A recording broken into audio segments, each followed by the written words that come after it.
नाज़रीन, मैं हूँ आपकी मेज़बान और आज हम आपको लेकर चल रहे हैं का कबीले की इस किस्त में, जहाँ सच और झूठ की आखिरी लड़ाई, वफा और गद्दारी की आखिरी हद और अर्तुगरुल की तलवार का फैसला कुनवार, सब कुछ एक ही रात में होना है। तो आइए नाज़रीन, किस्त नंबर 38 का आगाज करते हैं।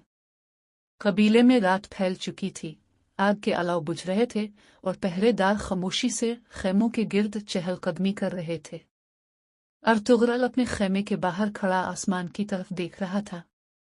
हुआ में अजीब बेचैनी थी, जैसे आने वाली सुबह कुछ बड़ा फैसला लेकर आने वाली हो।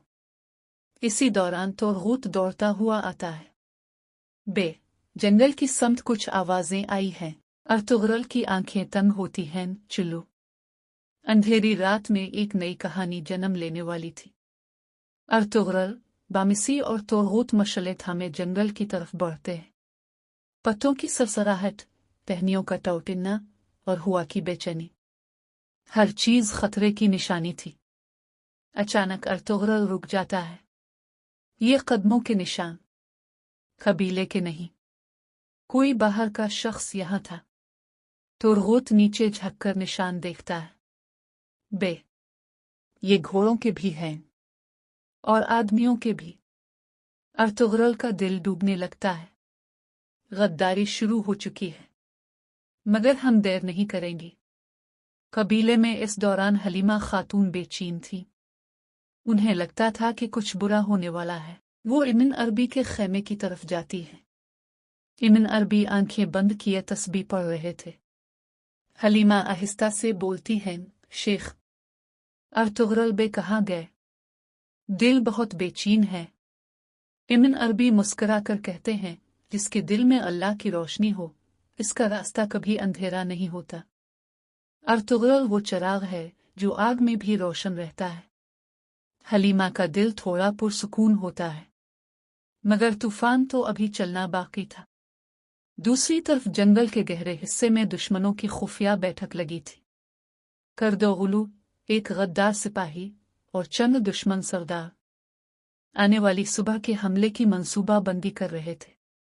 अर्तुगरुल को खत्म करना जरूरी है, दुश्मन सरदार ने कहा। करदोगुलू ने मकरू मुस्कुराहट के साथ कहा, उसकी ताकत इसके सिपाही नहीं, इसका ईमान है। अगर हम कबीले में फितना फैला दें तो अर्तुगरुल खुद कमजोर हो जाएगा। ये वो रात थी जब गद्दारी की बुनियाद रखी गई। सुबह होने से पहले अर्तुगरुल कबीले लूटता है और फौरन लीडरों का इजलास बुलाता है। हम पर हमला होने वाला है, अर्तुगरुल गरजदार आवाज में कहता है। सब हैरान रह जाते हैं। हमारी सफों में एक गद्दार है और वो दुश्मन को खबरें पहुंचा रहा है। खेमे में खामोशी छा जाती है।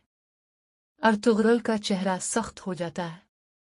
जब तक गद्दार बेनकाब नहीं होता, हम उनसे नहीं बैठेंगे। तोरगूत कहता है, मुझे इजाजत दें, मैं अकेला दुश्मन का पीछा करूंगा। बामिसी फौरन बोलता है, नहीं, अकेला जाने की इजाजत नहीं। दोनों में बहस होने लगती है। अर्तुगरुल दोनों को खामोश कराता है, आज की रात जज्बात से नहीं, अक्ल से लड़ना है। हम एक साथ रहकर लड़ेंगे। यही अर्तुगरुल की लीडरशिप थी, प्यार, ज़ब्त और हिकमत। एक नौजवान सिपाही दौड़ता हुआ आता है। जंगल के किनारे एक फटी हुई कपड़े की पट्टी मिली है। ये कबीले के नहीं लगते। अर्तुगरुल फौरन कहता है, गद्दार ने जल्दी में कुछ छोड़ा है।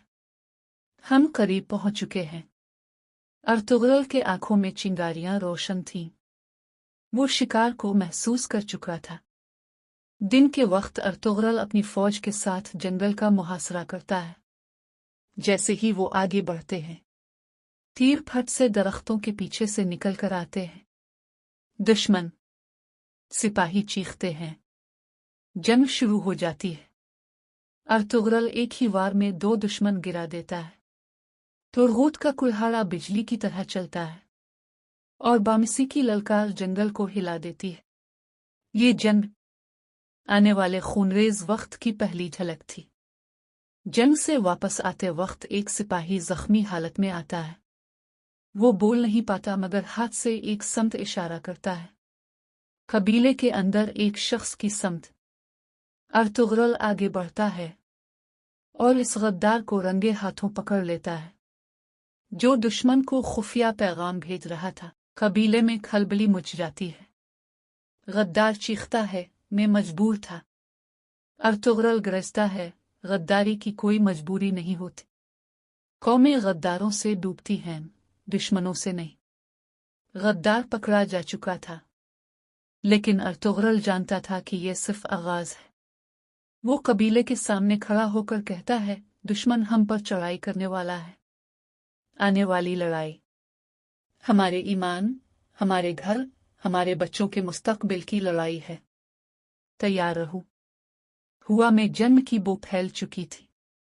ये फैसला कुन मरके की तरफ बढ़ने का वक्त था। नाजरीन, अगर आपको आज की किस्त पसंद आई हो तो वीडियो को लाइक जरूर करें और चैनल को सब्सक्राइब करें ताकि अगली किस्त सबसे पहले आप तक पहुंचे। अगली किस्त में जंग, गद्दारी और ईमान का सबसे बड़ा इम्तिहान होगा।